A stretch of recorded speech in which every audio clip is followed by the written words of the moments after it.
Hello everyone, today I will show you how to edit header in Google Docs. Open your Docs file. Now I'll edit this header. I double click on this header and active header. Now you can retype your header. Double click and I will change header color. Also it's red color. Also I'll make it bold and italic and increase font size. Now select option and select header format. Here you can change header margin. You can increase or decrease. I'll decrease margin on only and apply.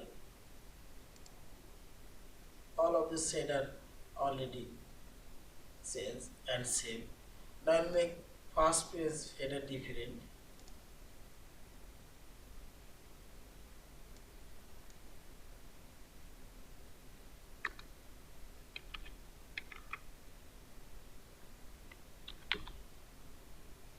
And see this. First page header only says and other pages header remain same. Yeah. In this you can change all of this header. Also you can change header margin. Yeah. Thank you for watching. Please subscribe, like, share and comment.